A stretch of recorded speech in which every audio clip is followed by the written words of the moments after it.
Bismillahirrahmanirrahim. Assalamualaikum warahmatullahi wabarakatuh.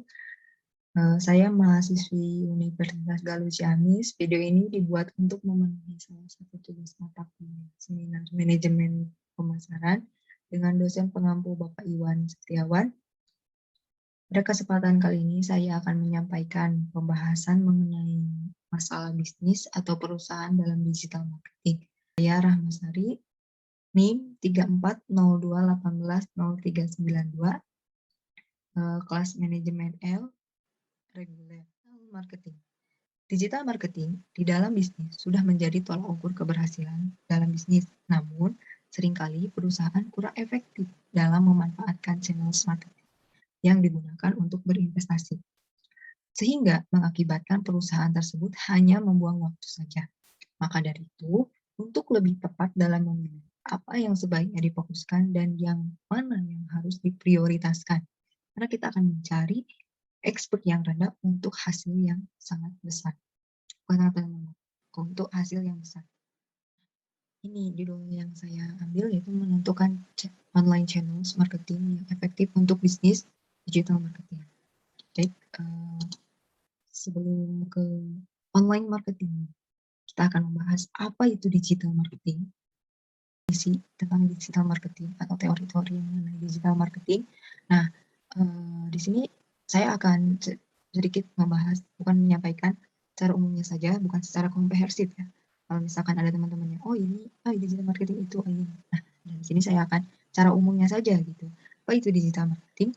Digital marketing itu segala usaha pemasaran yang dilakukan perusahaan melalui digital media atau online untuk menyasar konsumen.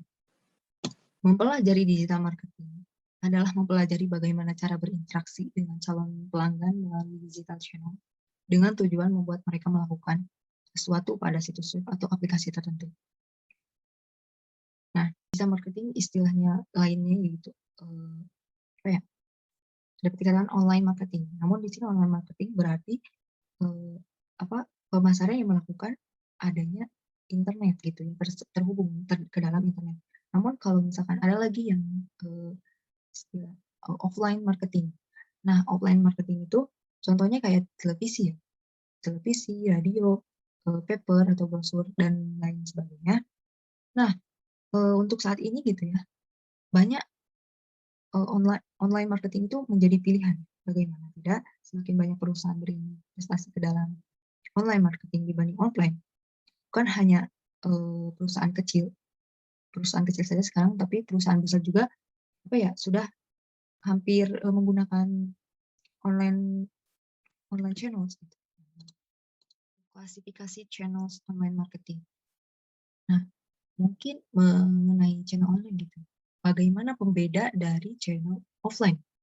Nah, pembedanya apa saja?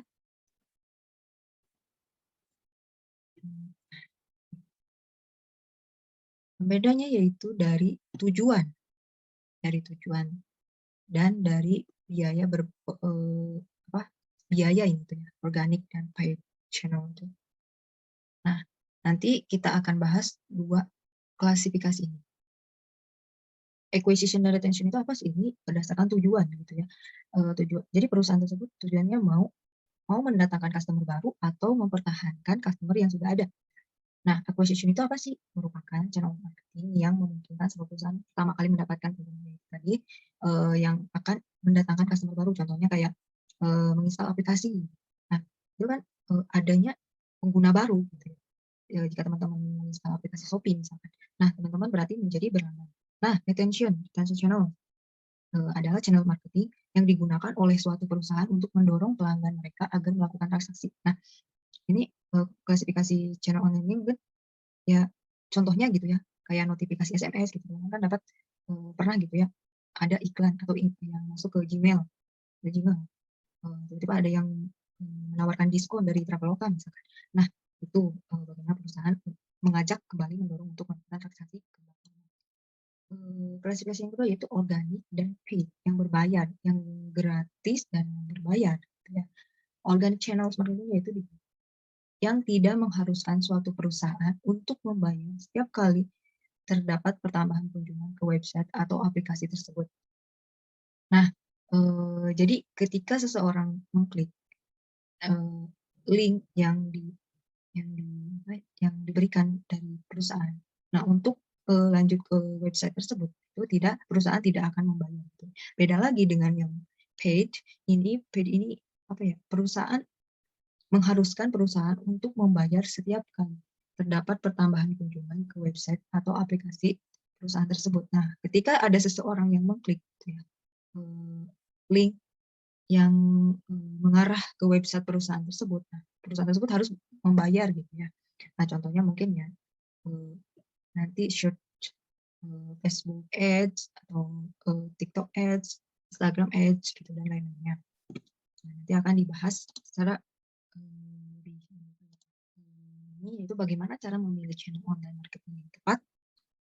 Eee, Gini ya, ada 3 kriteria dan ini kuat untuk memilih atau kuat maksudnya ketiga kriteria inilah yang mungkin sedikit ya perusahaan yang, disebut membuang. Yang pertama yaitu skabilitas. Jadi dalam menentukan channels, kriteria skabilitas itu seberapa besar, channels yang kita sedang gunakan dan berapa orang yang bisa kita capai.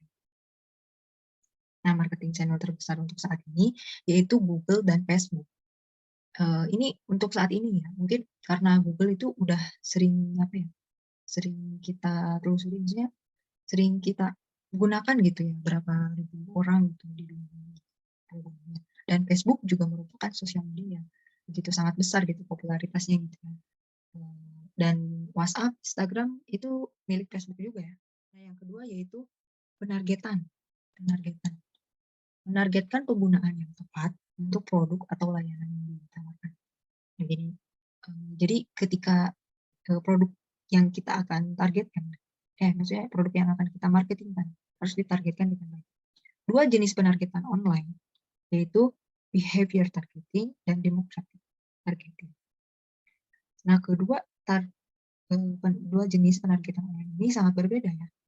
Oke, kita bahas. Behavior targeting itu apa sih?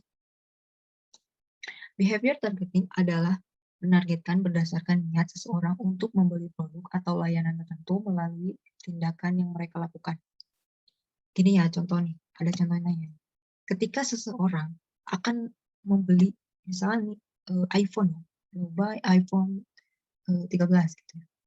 Searching nih, dia melakukan searching ke Google untuk mencari harga, spesifikasi, atau toko-toko yang lain gitu ya.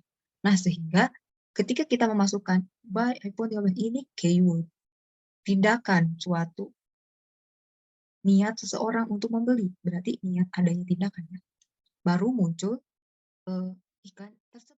Nah, yang kedua yaitu demographic targeting. Demographic targeting dapat menargetkan calon pelanggan berdasarkan demografi dan ketertarikan mereka. Misalnya, hipotesis, Anda dapat menargetkan wanita tinggal di Ciamis, menempuh pendidikan di Unigal, menyukai musik rock. Menargetkan jenis ini tersedia di platform seperti Facebook dan Instagram. Nah, ini ketika ada iklan gitu. Jangan heran ketika teman-teman ketika membuka page, scrolling di page itu di homepage itu ada iklan, tiba-tiba ada iklan. Iklan misalkan iklan produk kecantikan. Karena untuk wanita ya, untuk wanita. Berarti ini merupakan salah satu iklan yang target demografi dan ini apa ya?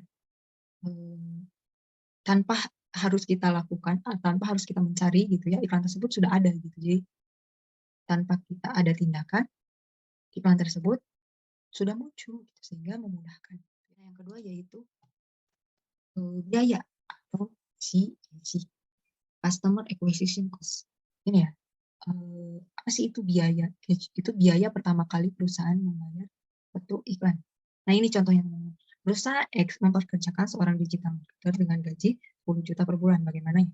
Ini cara menghitungnya, teman-teman. Menghitungnya. Dan perusahaan melakukan pemasaran melalui Facebook Ads dengan biaya 20 juta per bulan. Sebagai hasil, mereka mendapatkan 100 pelanggan baru setiap bulannya. Nah, pelanggan baru artinya pelanggan yang baru membeli tersebut. Nah, cake-nya berapa? 10 juta ditambah 20 juta per 100 pelanggan, sama dengan 300 per pelanggan. Jadi, cake-nya itu 300 per pelanggan. Catatan ini gini, jika nanti gitu, dalam channel yang berbayar ini mungkin sangat dibutuhkan sekali untuk menentukan, maksudnya kerugian, catatan. Biaya ini sangat penting ya, kayak gitu. Dengan 3 kriteria yang kuat nanti kita akan mengkriteriakan gitu ya channel-channel yang nanti akan kita lihat gitu. Setelah kita membahas 3 kriteria tadi, dan ini ada yang kita masuk ke organic channel. Karena channel-channel itu ada yang tadi, organic channel berarti yang gratis dan ada yang berbayar. Nah, organic channel pada umumnya terdapat berbagai macam organic channel, yaitu SEO, sosial media organik, dan email marketing. Nah, yang pertama yaitu SEO, atau kita dapat kenal itu organic search. Search Engine Optimization atau SEO adalah salah satu cara untuk meningkatkan visibilitas sebuah website dalam hasil pencarian organik gratis sebuah mesin pencarian khusus Google. Nah, gini. Contoh ya teman-teman, SEO itu yang mana sih? SEO itu ketika kita melakukan search di dalam Google dan ada memasukkan keyword. Nah, seperti di dalam contoh ini. Di dalam contoh ini saya memasukkan Nike produk perusahaan. Nah, yang ini ada yang ini Nike beriklan. Nah, yang bawah ini adalah channel-channel organik. Maksudnya yang ini gratis, iklan gratis gitu ya. Nah, kita ambil nih kriteria tadi dari SEO itu. Oh, scalabilitasnya tinggi. Ya, benar sangat tinggi karena Google ya tiap hari kita mencari sesuatu ke Google gitu kan ya. Jadi kepopularitasannya SEO itu sangat tinggi. Penargetkannya yaitu behavior. Penargetan behavior. Behavior berarti ada tindakan baru muncul iklan tersebut. Nah, channel SEO ini bersifat behavior. Behavior maksudnya gimana ya? Maaf. Nah, selanjutnya yaitu biaya ya. Biaya yang harus dikeluarkan. Tinggi untuk jangka pendek, rendah untuk jangka panjang. Nah, gini. Maksudnya tinggi untuk jangka pendek. Ini kan. Nah, kita lihat gitu ya di sini. Ada ketika search Nike. Nah, ada banyak kan. Ada Nike Indonesia, ada ini Nike.com gitu ya. Dan jika website kita ini dibaca oleh Google, maksudnya kayak di atas gitu ya kan, karena ketika kita search sepatu basket, nah itu yang menyediakan sepatu basket itu tidak hanya satu perusahaan. Nah, itu ada Shopee, Blibli, e-commerce yang lain, dan itu berlomba-lomba untuk menjadi yang paling atas gitu ya. Jadi kenapa tinggi di jangka pendek? Karena untuk mencapai di atas itu perlu prosesnya, perlu biaya, perlu konten yang bagus, penggunaan keyword gitu, biar terbaca oleh Google gitu ya. Jadi di atas. Nah, rendah untuk jangka panjang. Maksudnya itu ketika kita di atas ya sudah, berarti kita udah capai gitu ya. Oh, ini udah memenuhi kriteria Google, berarti di atas. Biayanya juga rendah. Dan terus perusahaan seperti apakah yang sebaiknya berinvestasi ke dalam channel SEO ini? Nah, yes, menggunakan SEO untuk hasil jangka panjang. Tadi keadaan perusahaan, jika produknya berjangka panjang, SEO cocok untuk melakukan iklan secara jangka panjang. Nah, no atau waktu yang tidak tepat ketika saat memerlukan hasil yang cepat atau instan, SEO membutuhkan waktu sebelum memulai membuat hasil. Nah, yang kedua yaitu saat produk sangat baru atau inovatif sehingga tak banyak orang yang melakukan pencarian. Nah, ini yang pertama ini ya itu tadi ya, sama yang kita bahas. Kalau CEO itu membutuhkan proses gitu. Jadi ini tidak cocok gitu untuk untuk beriklan dengan yang cepat. Misalkan yang cepat itu apa, ada event misalkan atasan menyuruh kita untuk beriklan 1 bulan, ini event harus berapa pelanggan misalkan ya. Nah, CEO ini tidak cocok untuk jangka waktu sebulan. Mungkin hasilnya bisa saja, cuman kurang kurang efektif aja ya untuk jangka yang instan dan cepat. Nah, yang produk yang baru, maksudnya produk baru itu ketika kita baru gitu ya, baru menciptakan suatu produk. Contoh, ada perusahaan yang baru yaitu travel ke bulan misalkan. Nah, itu mungkin tidak banyak orang yang melakukan pencarian di Google gitu ya. Ya ada, cuman tidak tidak banyak gitu ya. Karena produk yang kayak gitu mungkin, agak baru juga dan aneh juga ya. Nah, contohnya seperti itu ya. Nah, yang selanjutnya yaitu sosial media organik. Nah, sosial media organik itu apa sih? Ya yang kita ketahui bahwa sosial media gitu yang gratis. Setiap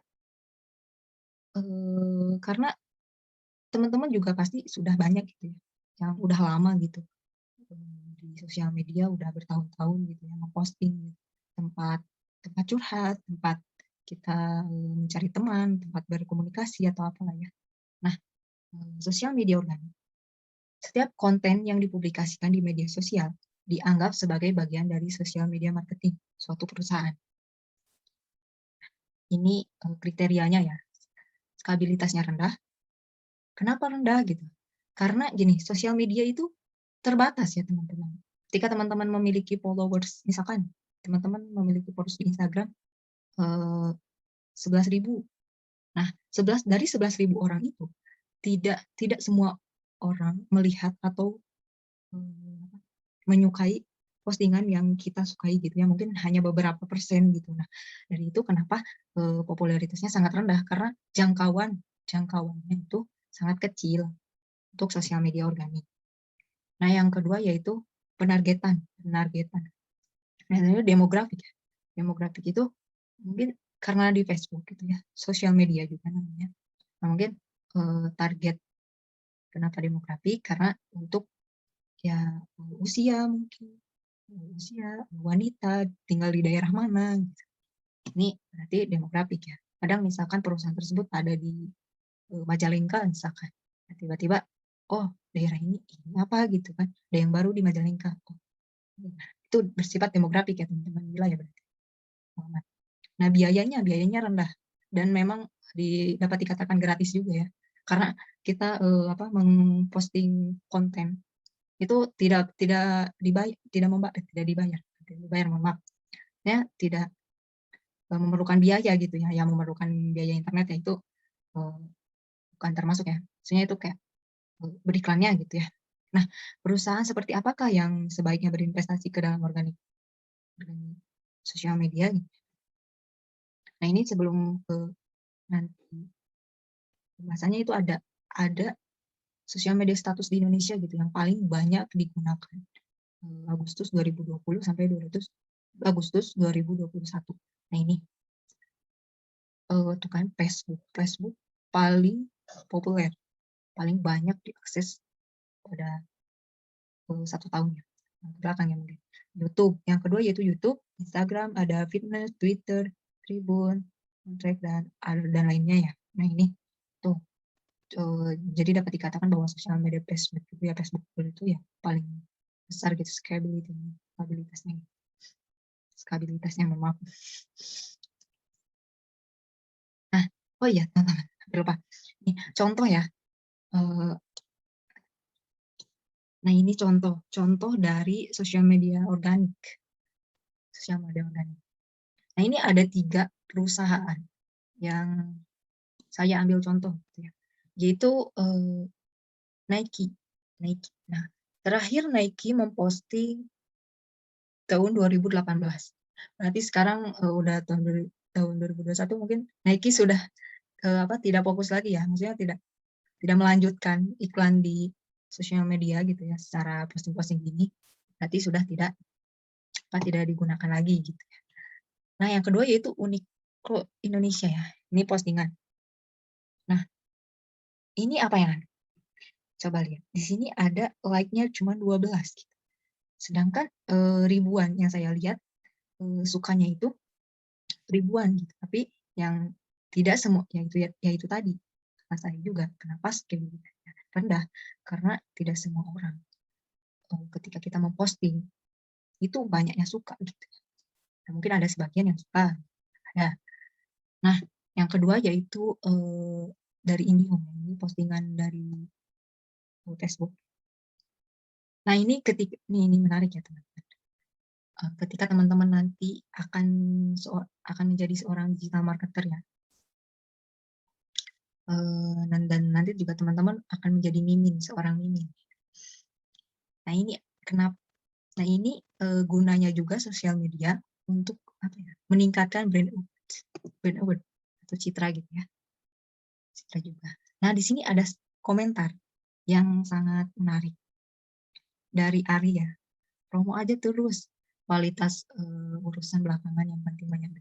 Ini, DCR ini mengungkapkan gitu ya keluh kesahnya. Jadi ketika, IndiHome ini, memposting, ada feedback dari penggunanya gitu ya. Jadi inilah gunanya, sosial media organik gitu. Kita dapat berkomunikasi gitu ya dengan pelanggan. Nah, oh ya mohon maaf teman-teman, hampir lupa. Gini ya, ketika gitu ada feedback yang, demikian gitu ya, yang tadinya kita akan membaguskan kualitas tersebut gitu, sehingga orang yang akan apa, yang akan membeli gitu ya, yang akan berlangganan, mohon maaf, yang akan berlangganan itu kadang tidak jadi. Kenapa? Karena ketika melihat komentar atau reaction dari orang yang penggunanya itu, eee, apa, demikian gitu. Sehingga tuh ada juga nih yang satu komentar, dari nggak jadi tadinya mau pasang tapi banyak yang komplain kurang kurang baik pelayanannya. Nah ini yang perlu diperhatikan ya untuk, mimin-mimin ketika memposting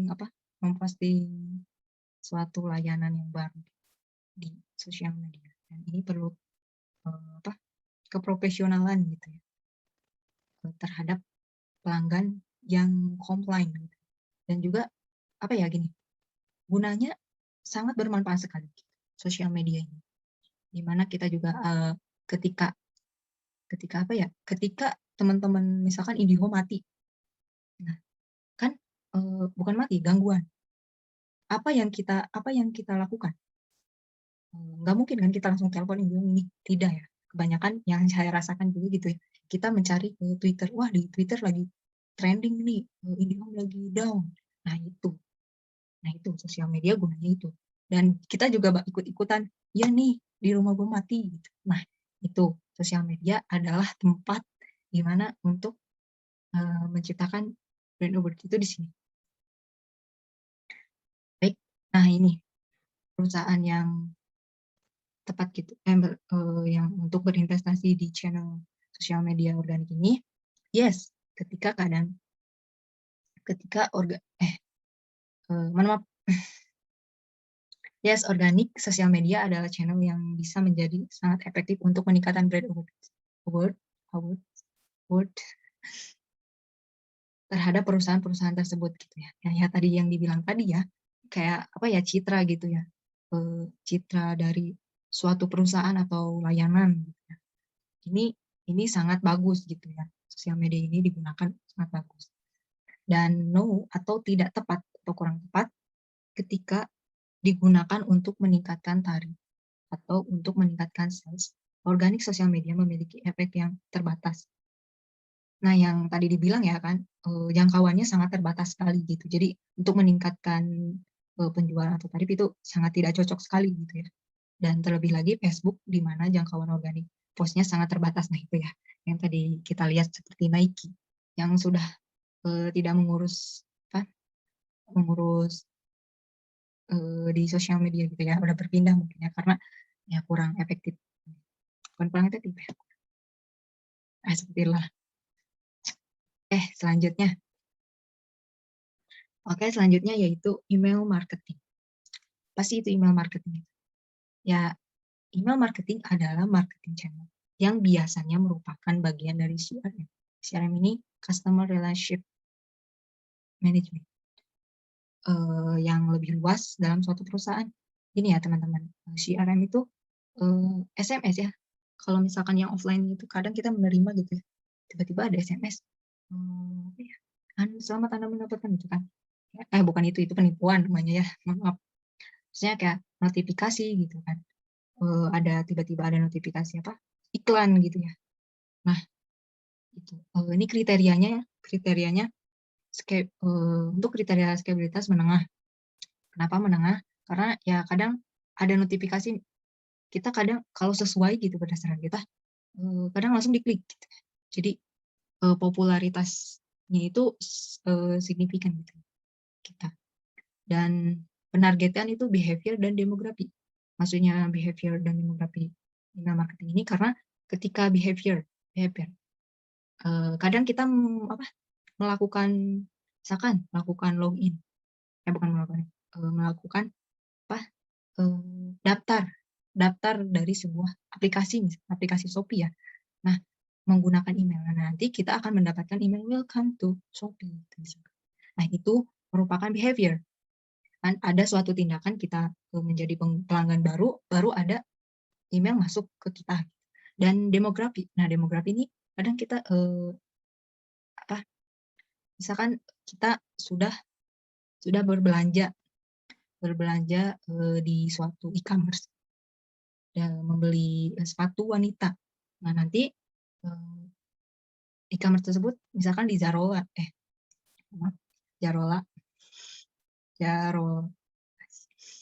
Nah, e-commerce tersebut kayak mengirim produk yang sama, kayak ini lagi sale, diskon. Di e-commerce tersebut lagi ada diskon sepatu yang dulu pernah kita cari gitu ya. Itu behavior demografik. Biayanya sangat rendah. Karena ya untuk mengemailkan mungkin hampir gratis juga ya. Kita mengirim email lewat chatting gitu ya. Email itu rendah juga. Nah, ini perlu diingat bahwa email marketing itu terbagi ada 2 jenis ya. Ada newsletter dan email drive campaign. Ini dua-dua ini bukan susah. Berbeda. Nanti ini perusahaan seperti apa yang sebaiknya akan mengambil, nanti kita akan bahas sebelum ke perusahaan seperti apa yang sebaiknya berinvestasi ke dalam email marketing. Kita akan membahas 2 jenis email marketing ini dulu. Nah, newsletter. Mungkin teman-teman ada gitu, banyak gitu ya email yang masuk ke dalam. Nah, ini juga salah satu email yang saya terima gitu ya. Nih, cashback 100% sampai traktiran belanja Rp0. Semua buat kamu. Nah, ini pesan ini dari Gojek. Karena ya saya pernah pengguna Gojek juga ya. Pengguna Gojek ya. Jadi Gojek ketika ada layanan cashback memberitahu kepada saya bahwa ada ini gitu ya, informasi tersebut. Nah, ini newsletter adalah email yang dikirim secara teratur kepada daftar pelanggan suatu perusahaan dengan konten berisi informasi-informasi yang dapat dibaca oleh pelanggan tersebut. Nah, contoh yang kedua yaitu saya mendapatkan email dari Traveloka. Nah, ini sedikit nikmati diskon sampai dengan 800.000 di Traveloka. Kan ada diskon nih 800.000 Traveloka. Nah, ini suatu informasi untuk saya gitu karena saya juga pelanggan Traveloka, jadi Traveloka mengirim email kepada saya. Nah, ini adalah yang dinamakan newsletter. Ini suatu email marketing termasuk ke dalam.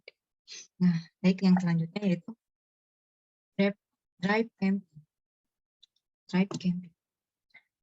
Adalah serangkaian email yang dipicu oleh sesuatu yang dilakukan atau yang tidak dilakukan oleh seorang pengguna pada sebuah situs web, aplikasi, dan atau dikirim secara otomatis pada jadwal tertentu. Ini ya teman, maksudnya jadi email yang kita terima itu adanya tindakan dari kita ya. adanya tindakan dari kita. Misalkan kita, eee, login, sign in, mendaftarkan akun mendaftarkan akun gitu, di mana nanti kita dapat email, "Welcome to app ini." Jadi adanya tindakan baru kita dapat email. Nah, ini contohnya ya, "Your Nitro access in ending zone." Dari Discord ya, ini email yang saya dapatkan dari Discord, bahwa Discord memberitahu, akan berakhirnya Nitro Nitro dalam waktu 7 hari gitu ya. Nah, ini karena saya sedang berlangganan itu di Discord, jadi Discord memberitahu bahwa nanti habis dalam 7 hari. Nah, contoh yang kedua yaitu saya mendapat email dari Unipin. Ini sebuah bukan perusahaan ya, bisnis, jasa top up diamond, sukses plus for top up. Nah, nanti kan saya tadi melakukan transaksi, maksudnya melakukan pembelian di salah satu bisnis ini ya, Unipin jasa top up ini. Nah, sehingga saya mendapatkan email bahwa, eee, bahwa telah sukses dan telah masuk diamond-nya gitu ya, untuk di sini juga terima kasih atas pembelian Anda. Di sini ada waktunya, ada metode pembayarannya, nomor transaksinya, nama barang, nomor transaksi, dan nama gitu ya. Nah, ini dinamakan Drive Camping.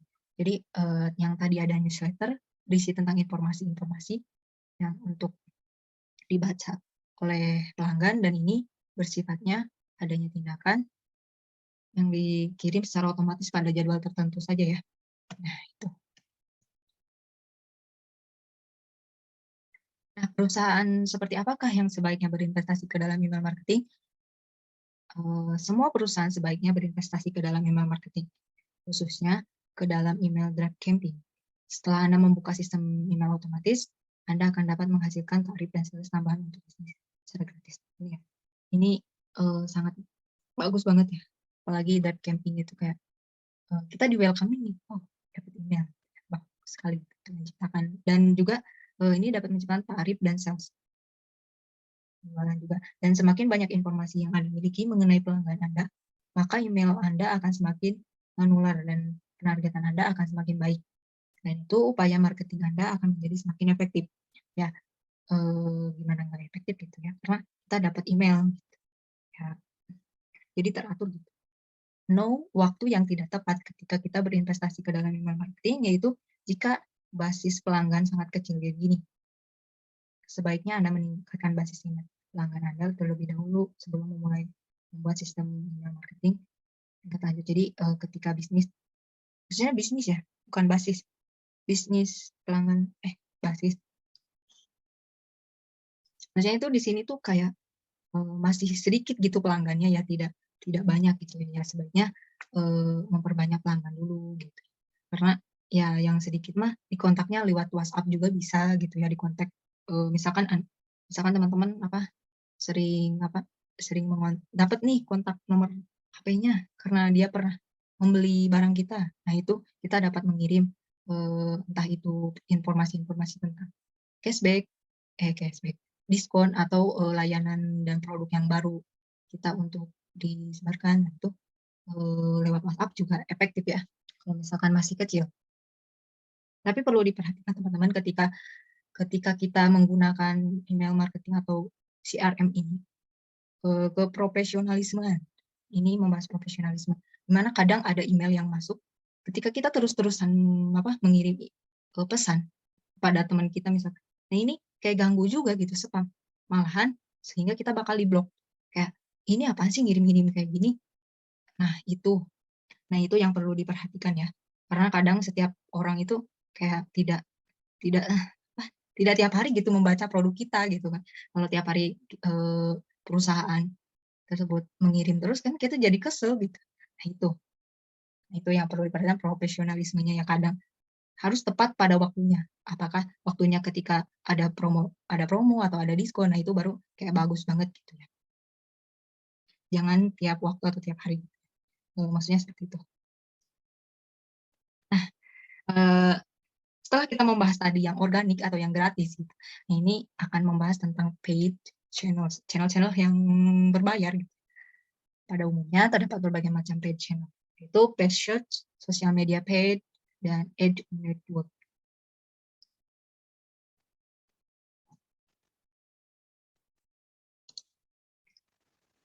Nah, yang pertama gitu ya, yang channel yang berbayar yaitu paid search, atau dapat dikenal juga dengan paid search, Google Ads, dan Nah, yaitu merupakan hasil pencarian bersponsor yang dapat ditemui ketika melakukan pencarian di Google dari komputer atau ponsel. Yang tadi udah dibahas kan di pertama di awal yang organic SEM ini ya, search agent management. Ini apa ya? Nih, saya beri contoh lagi ya. Saya mengetik Facebook. Nah, yang muncul Facebook sedang beriklan. Nah, ini yang beriklan ini yang berbayar, dan yang keempat ini, maksudnya yang selanjutnya ini gratis. Yang ini tadi organik, dan yang ini berbayar, yang ini paid search. Itu iklan yang muncul ketika bersponsor. Nah, kalau misalkan teman-teman gitu ya, iseng nih, klik-klik terus yang ini. Aduh, nanti dosa juga ya teman-teman kalau misalkan mengklik-klik terus karena kita balas dendam gitu terhadap suatu perusahaan gitu, biar perusahaan tersebut gede membayarnya. Wah, jangan ya, nanti karma. Nah, itu ya. Dan ya, nah, ini kriterianya. Skabilitasnya tinggi, ya betul. Paid search itu sangat tinggi, malahan sangat tinggi. Kenapa sangat tinggi? Karena pasti bakalan muncul di awal ketika kita search di Google gitu ya. Dan penargetkannya behavior ya, ketika kita akan mencari sesuatu baru muncul. Kan biayanya menengah. Kenapa menengah gitu kan? Karena kadang mahal, tergantung kenaikan gitu ya, kenaikan biaya Google Ads-nya gitu ya. Nah, perusahaan seperti apakah yang sebaiknya berinvestasi ke dalam paid search ini? Nah, ini ya teman. Yes, ketika memiliki budget yang besar, maksudnya ketika perusahaan memiliki uang gitu ya, itu ya. Dan customer yang sedang mencari solusi secara online. Maksudnya gini, perusahaan memiliki budget ini cocok banget, dan customer yang sedang mencari solusi. Ketika kita akan membeli handphone, terlebih dahulu kan kita bakalan mencari dulu dong, mencari handphone yang bagus gitu, yang cocok, yang sesuai dengan kita gitu ya. Jadi beda lagi nih ketika kita akan membeli permen karet. Nah, itu ya udah kita membeli permen karet. Tapi lain lagi ketika kita akan membeli handphone gitu, atau membeli mobil gitu. Harus ada tahapan-tahapan atau proses gitu ya, sehingga sedang mencari solusi secara online customer. Nah, waktu yang salah ketika perusahaan berinvestasi di dalam channel search page ini, yaitu saat produk Anda sangat baru atau inovatif sehingga tak banyak orang yang melakukan pencarian Google. Ini hampir sama ya, sama yang kayak tadi. Dan tentunya jika CAC-nya CIC menjadi terlalu mahal gitu ya, naik gitu harganya. Jadi kayak ya udah gitu, perusahaan tidak memiliki uang lagi gitu, udah tidak cocok gitu ya. Udah sebaiknya berhenti aja gitu. Nah, yang selanjutnya yaitu ada social media pay. Ya, yang tadi organik, yang sekarang yang berbayarnya ya teman-teman, sosial media sama saja. Sosial media tempat kita nongkrong tiap hari, tempat kita curhat. Sosial media paid atau social media ads mencakup pada periklanan yang tersedia di platform sosial media seperti Facebook dan Instagram. Kedua adalah terbesar untuk saat ini. Ya benar. Yang tadi kan kita lihat juga di statistiknya. Sebagai seorang yang beriklan, Anda membayar setiap kali seorang melihat iklan atau cost per impression atau klik iklan Anda. Cost per klik. Jadi ini teman-teman. Ketika teman-teman ada gitu, scroll, ketika teman-teman, mohon maaf, ketika teman-teman men-scroll homepage di sosial media gitu, tiba-tiba ada nih, kita nggak memfollow gitu, nggak memfollow ini perusahaan gitu atau bisnis tersebut, cuman ada gitu, tiba-tiba ada, dan ada namanya bersponsor. Nah, itu ketika teman-teman mengklik itu berbayar, iklannya berbayar ya. Dan biaya cake-nya itu dibayar ketika setiap kali satu klik satu pengguna itu perusahaan harus membayar ya, seperti itu. Ya mungkin tidak asing juga sih, ini sering malahan banyak banget ya ketika kita membuka sosial media. Ini kriterianya nih, scalabilitasnya tinggi, benar sangat tinggi. Karena tiba-tiba ada gitu ya. Tanpa kita mencari tiba-tiba ada. Ya kan? Atau misalkan kita tadinya ya tidak ada niatan gitu untuk tapi ini bagus. Tiba-tiba kita pengen. Nah, itu sangat tinggi banget ini sosial media paid ini karena ya apalagi gitu ya sosial media tiap hari maksudnya tiap hari kita buka gitu ya. Jadi beriklan di sosial media paid ini sangat tinggi popularitas. Penargetannya demografik. Jadi kadang gitu ya tanpa kita inginkan gitu ya, ada aja atau misalkan tadinya gitu kita sering searching tentang kampus misalkan. Nah, tiba-tiba iklannya ada kampus. Nah, itu menurut demografi gitu ya. Jadi kan kita berarti sedang mencari kampus, berarti ada saran-saran. Nah, biayanya menengah. Jadi kan karena yang namanya sosial media juga gitu ya, kadang pembayaran untuk biayanya ya tidak murah dan tidak mahal juga gitu. Jadi perusahaan seperti apakah yang cocok? Oh nih, ini contohnya. Ini ada contohnya Instagram ya bersponsor. Tiba-tiba saya juga lagi enak-enak scroll, tiba-tiba ada ini bersponsor. Nah, ini dinamakan social media paid. Dan yang ini juga. Nah, tiba-tiba saya dibuka Facebook ada makeover cosmetic. Ini yang bersponsor ini. Nah, perusahaan seperti apa yang cocok ketika berinvestasi di social media page ini? Social media page adalah salah satu acquisition channels utama yang berpotensi dan memiliki skabilitas tinggi, yaitu tadi ya, populernya sangat tinggi banget gitu ya, sosial media tuh. Sehingga sebaiknya setiap perusahaan mencoba untuk berinvestasi ke dalamnya. Jadi ya jangan ragu-ragu gitu ya, karena udah teruji sangat populer gitu. Dia harus mencoba, sehingga sosial media paid akan menjadi efektif jika hal yang dijual oleh sebuah perusahaan menjadi daya tarik visual, sehingga dapat menarik perhatian pelanggan. Jadi ketika kita beriklan gitu ya, apalagi gitu ya konten-kontennya itu menarik sekali gitu, kayak tiba-tiba, oh ini bagus banget gitu ya, enak kelihatannya gitu, kelihatannya doang ya, nggak tahu belum coba gitu. Tiba kita klik aja, wah langsung pengen beli. Nah, karena ketertarikan sehingga kita menarik perhatian pelanggan gitu ya. Dan memang konten yang bagus atau itu sangat perlu diperhatikan ya. Sangat perlu diperhatikan. Maksudnya memang perlu diperhatikan gitu ya setiap kali ingin untuk mempromosikan. Karena daya tarik itu sangat berpengaruh sekali. Nah, gitu. No atau waktu yang tidak tepat ketika Anda menjual produk yang sangat berbasis pada pencarian penggunaan. Intel penggunaan mungkin paid search merupakan channel yang lebih efektif dan murah bagi Anda. Jadi gini, ketika ini lebih ke biaya ya teman-teman. Jadi kayak nggak mahal juga, maksudnya mahal juga gitu kalau misalkan kayak cuman pelanggannya dikit gitu. Dan yang berbasis search atau kayak konten-konten yang harus di searching itu lebih baik, lebih efektif gitu ya. Di paid search aja gitu, ketimbang menggunakan sosial media paid ini. Kecuali memang produk-produk atau layanan-layanan yang tertentu yang harus cepat gitu, mendapatkan pelanggan yang sangat efektif sekali.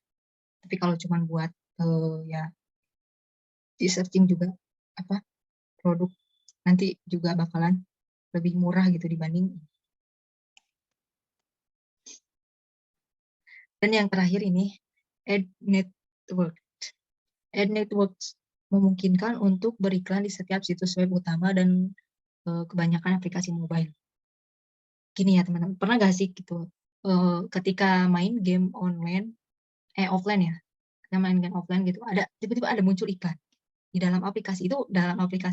Ketika klik itu bakal langsung ke Google Play Store. Nah, itu berarti iklan itu milik Google. Nah, itu yang namanya ad network ya. Ad network yang paling besar dan populer. adalah Google Display yang paling populer ya, Display Network (GDN) yang merupakan bagian yang lebih besar dari Google Ads yang juga termasuk paid search channel. Ini Display Network ini, aduh ini kalau teman-teman gitu sering gitu ya ke website yang besar kayak detik.com, Tribun News, Liputan, itu banyak sekali Display Network itu banyak banget ya yang diterapkan. Dan melalui GDN ini iklan Anda dapat mencapai lebih dari 90% pengguna internet dan lebih dari 20 juta situs. Jangkauannya sangat luas, bukan? Nah, ini ad network itu, bentar, sebelum ke sana kita bahas dulu nih kriterianya. Scalabilitasnya tinggi, penargetannya demografik. Scalabilitasnya tinggi, ya iyalah popularitas. Jadi setiap kita buka, ketika kita akan membaca berita, tiba-tiba ada iklan. Nah ini sangat tinggi. Ketika misalkan mobil Toyota, itu muncul kan tiba-tiba muncul gitu iklan tanpa kita cari dan tanpa kita inginkan gitu ya, tiba-tiba ada di halaman yang kita sedang baca atau sedang kita gunakan. Penargetan demografik, yes, demografik, karena tanpa kita inginkan dan tanpa kita tindakan atau ini iklan ini ada gitu. Nah ini ya, nah biayanya sangat tinggi. Ya tentu ya, apapun yang scalabilitasnya tinggi, ini pasti sangat tinggi juga biayanya, apalagi ya display network itu. Oh, display network itu sangat populer sekali ketika kita membuka website utama, website yang apa, yang sangat besar gitu. Itu banyak iklan yang ditawarkan di Google. Nah ini contohnya ya. Ini merupakan suatu website yang saya gunakan, yaitu inteldetik.com, inet. Nah, yang mana sih yang dinamakan display itu yang ini?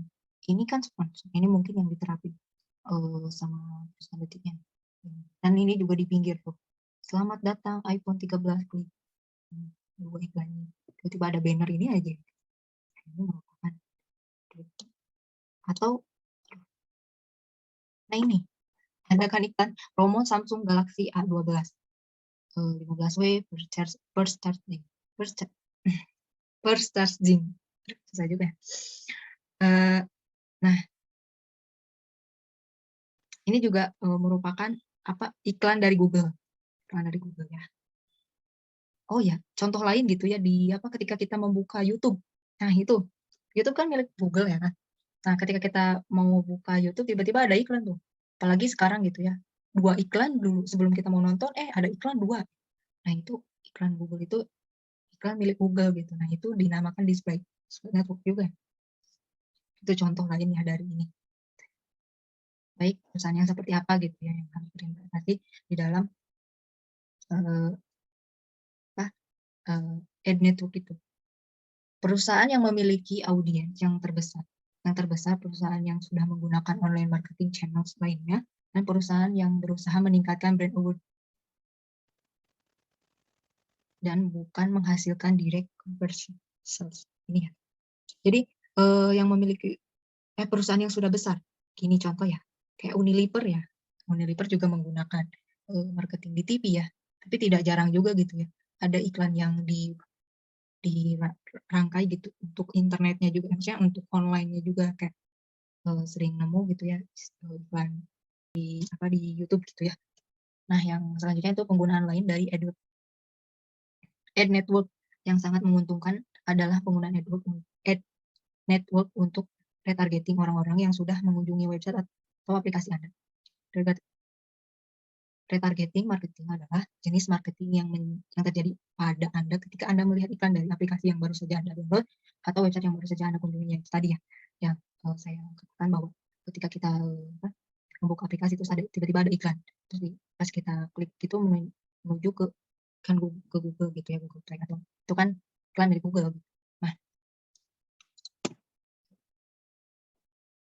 ini sangat cocok ya untuk perusahaan yang sudah besar dan sudah memiliki customer-nya. Dan untuk juga meningkatkan brand awareness juga ya. Ya pantas mahal juga ya cake-nya. Karena ya seperti ini gitu yang ditawarkan.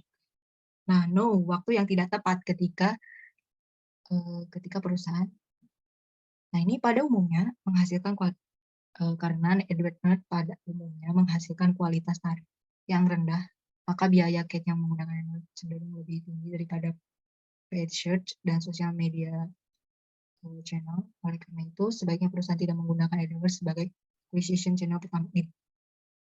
Tidak menggunakan acquisition channel pertama. Jadi apa ya? Sebelum ketika kita punya bisnis gitu ya, ayo kita langsung aja ke ad network gitu. Jangan. Nah itu nanti akan sangat biayanya akan sangat mahal gitu ya, dibanding ketika kita memiliki acquisition yang lainnya seperti kayak kita memiliki sosial media media organik dulu baru kita ke ad network gitu. Nah itu nggak cocok ya. Nah, ketika awal mula yang acquisition channel pertama itu ini nggak cocok. Harus harus yang ini ad network itu channel yang untuk meningkatkan karena apa ya, karena biayanya yang sangat mahal itu ya. Jadi, terkadang kalau misalkan, perusahaan sok-sokan nih mau langsung ke ini aja biar cepet, tidak tidak seperti itu. Karena ya itu tadi kurang efektif. Nah, mungkin teman-teman, dapat memahami gitu ya, mudah-mudahan dapat memahami apa yang dijelaskan oleh saya gitu ya, materinya, dari cukup sampai di sini gitu ya. Ya kesimpulannya mungkin ini, teman-teman ketika, akan memilih channel-channel yang yang akan digunakan, itu, dipertimbangkan terlebih dahulu ya sebelum sebelum sebelum bertindak lanjut. Karena ada kalanya itu tuh tidak sesuai dan tidak cocok untuk produk yang kita yang kita nanti akan targetkan. Dan untuk keprofesionalisan ketika nanti teman-teman akan menjadi seorang digital marketer itu, ahli ya, ada sih yang namanya ahli analisis Google gitu kan, analisis sosial media gitu. Bagaimana kita nanti diajarkan bagaimana jadi seorang sosial media marketer seorang sosial media ahli sosial media gitu ya. Nah itu, perlunya di dalam perusahaan, merekrut atau adanya ahli dari digital marketing terhadap channel-channel tersebut. Jadi kayak ahli sosial media gitu, itu sangat penting untuk kemajuan digital marketing dalam suatu perusahaan. Tuh. Jadi terima kasih, mohon maaf nih ya, mohon maaf apabila ada kesalahan di dalam materi gitu atau dalam berucap, banyak sekali ya kekurangannya. Ya mungkin karena keterbatasan keterbatasan segala hal yang saya miliki karena ya saya juga sedang belajar juga gitu, memahami digital marketing itu gitu, sedang belajar dan sedang menganalisis juga. Apabila teman-teman memiliki saran, kritik atau, apapun itu, yang membangun untuk saya ke depannya atau mau berdiskusi nih dengan saya, boleh hubungi email saya yaitu erasari1.com dan itu ada Instagram saya. Nah, terima kasih, wabillahi taufiq wal hidayah. Oh, sebelumnya mohon maaf di dalam video ini gitu mungkin ada sedikit kendala-kendala teknisi karena ya begitulah ya teknologi gitu. Di tengah pandemi COVID ini ya mudah-mudahan gitu dalam keadaan sehat sendiri. Atas perhatiannya wabillahi taufiq wal hidayah. Wassalamualaikum warahmatullahi wabarakatuh.